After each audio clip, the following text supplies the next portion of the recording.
नमस्कार साथियों, स्वागत है आप सभी का आपके अपने परिवार AK क्लासेस पर। प्यारे साथियों, आज हम लोग का 28 नवंबर 2024 RRB ALP CBT 1 first shift का हम लोग पेपर रिव्यू देखने वाले हैं, जिसमें हम लोग देखेंगे आपका पेपर का लेवल क्या रहा, इसमें टाइम मैनेजमेंट का क्या स्थिति है और अटेम्प्ट किस प्रकार से हम लोग का जो स्टूडेंट्स के द्वारा किया जा रहा। तो सारा कुछ हम लोग का आज के इस वीडियो में देखने वाले हैं, तो अंत तक बने रहिएगा। और चैनल पर नए हैं तो सब्सक्राइब कर बेल आइकन ऑन कर दीजिए ताकि आपको अपडेट मिलती रहे। तो चलिए देखते हैं। पहले हम लोग देखते हैं कि हम लोग का जो मैथ का लेवल क्या है। मैथ में हम लोग का स्टूडेंट का कहना है कि मैथ और रीजनिंग, आज का रीजनिंग में हम लोग का स्टूडेंट में राहत मिल गया है, क्योंकि रीजनिंग में अब वैसे क्वेश्चन नहीं पूछा जा रहा जैसे कि हम लोग का पहले हम लोग का 25, 26, 27 के डेट में हम लोग का जैसे पूछा जा रहा था। ठीक है, तो अब हम लोग का कुछ राहत तो मिला है, लेकिन जो हम लोग का करंट अफेयर है, करंट अफेयर में हम लोग का आज बच्चों को करंट लग गया, मतलब झटका लग गया। ठीक है, तो इस प्रकार से हम लोग का मैथ में ठीक उसी प्रकार से आपका मैथ में पहले जैसे आपका पूछा जा रहा था, लगभग ठीक उसी प्रकार से मैथ में अब सबसे ज़्यादा प्रश्न पूछे जा रहे हैं आपका सिंप्लीफिकेशन से। तो सिंप्लीफिकेशन का आप लोगों को थोड़ा बढ़िया से आपको फॉर्मूला बेसिस पर आपको ध्यान दे के जाना है। और आपका रीजनिंग में आप सबसे ज़्यादा प्रश्न अब ये आ रहे हैं कि रीजनिंग में आपका कोडिंग डिकोडिंग से प्रश्न पूछे जा रहे हैं। कोडिंग डिकोडिंग से जैसे आपका नंबर सीरीज हो गया या फिर लुप्त संख्या हो गया, तो इस प्रकार से आपको नंबर सीरीज, लुप्त संख्या, ये सब को आपको देखते जाना है।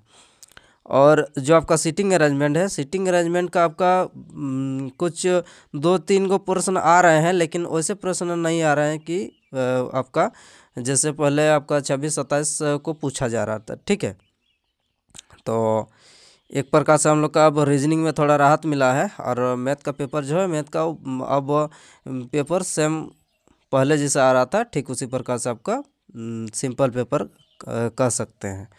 अब साइंस में बात करें तो साइंस में हम लोग का क्या है कि साइंस में अब वैसे प्रश्न नहीं पूछे जा रहे हैं। साइंस में हम लोग का अब पहले जैसा पूछा जा रहा था, जैसे कि आपका इलेक्ट्रिसिटी हो गया, फिर फार्मूला बेसिस पर आपका जो गुरुत्वाकर्षण ग्रेविटेशनल वाला हो गया। तो इस प्रकार से आपका जैसे आपका पहले पूछा जा रहा था, आपका उसी प्रकार से आपका पूछा जा रहा है। ठीक है, और carbon and compounds, chemical reaction, तो ये सब का फिर फिजिक्स से बात करें तो लाइट से, फिर जो यूनिट एंड डायमेंशन से, तो इस प्रकार का आपका पहले जैसा आ रहा था, तो ठीक उसी प्रकार से आपका पेपर देखने को मिल रहा है।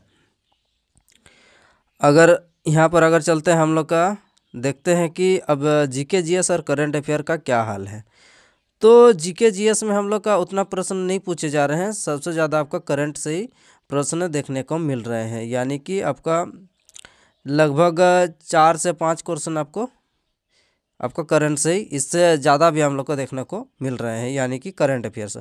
तो करंट अफेयर में सबसे ज़्यादा आपका पूछा जा रहा है आपका योजना से संबंधित, अब जो हम लोग का सेंट्रल गवर्नमेंट के द्वारा जो भी योजना लॉन्च किया गया है, उससे रिलेटेड आपको देख के जाना है। और पूछा जा रहा है आपका खेल से, तो खेल को भी आपको ध्यान में रख के जाना है कि खेल का आप लोग को सारा कुछ देखते हुए चलना है। अगला अगर देखा जाए कि पेपर का, आज का पेपर का स्थिति क्या है, मतलब आज का पेपर का लेवल क्या रहा। पेपर हम लोग का जो है, आज का पेपर बच्चों के द्वारा रिव्यू में पता चल रहा है कि पेपर का जो लेवल है वो लगभग आपका इजी टू मॉडरेट, यानी कि आप लगभग इजी कह सकते हैं, उतना भी हम लोग का हार्ड नहीं आ रहा। तो अटेम्प्ट का अगर बात करें तो अटेम्प्ट आपका 55 से 60 आपका अटेम्प्ट जा रहा है आपका फर्स्ट शिफ्ट में। तो यानी कि कह सकते हैं कि एक प्रकार से आपका जो अटेम्प्ट है, अटेम्प्ट भी आपका ठीक ठाक हो रहा है। तो ये बात भी आपको ध्यान रखना। तो अटेम्प्ट अगर 55 से 60 अगर अटेम्प्ट हो रहा, तो इसका मतलब आप कह सकते हैं कि पेपर का लेवल जो है अब थोड़ा कम है। अब टाइम मैनेजमेंट का बात करें, टाइम मैनेजमेंट जो कर लिया उसका पेपर निकल गया। इसका मतलब ये है कि आपका अगर स्पीड अगर बरकरार अगर रहा, यानी कि जो आपका स्पीड है स्पीड में अगर टाइम मैनेजमेंट आप अगर कर पाते हैं तो आपका पेपर निकल जाएगा। तो यानी कि टाइम मैनेजमेंट सबसे ज़्यादा इम्पोर्टेंट यानी कि महत्वपूर्ण है। तो यानी कि आपको समय को ध्यान में रखते हुए आपको पेपर को हल करते जाना है। ठीक है, सबसे सबसे ज़्यादा आपका जो रीजनिंग में डिफ़िकल्टी लेवल था उसमें आपका थोड़ा कम देखने को मिल रहा, तो इसीलिए आपको आपका जो समय है, समय भी आपका लगभग आपका मेकअप हो ही जाएगा। तो इस बात का भी आप ध्यान में रखते हुए चलिएगा। ठीक है, तो चलिए अगला नेक्स्ट रिव्यू मिलते हैं, तब तक के लिए धन्यवाद।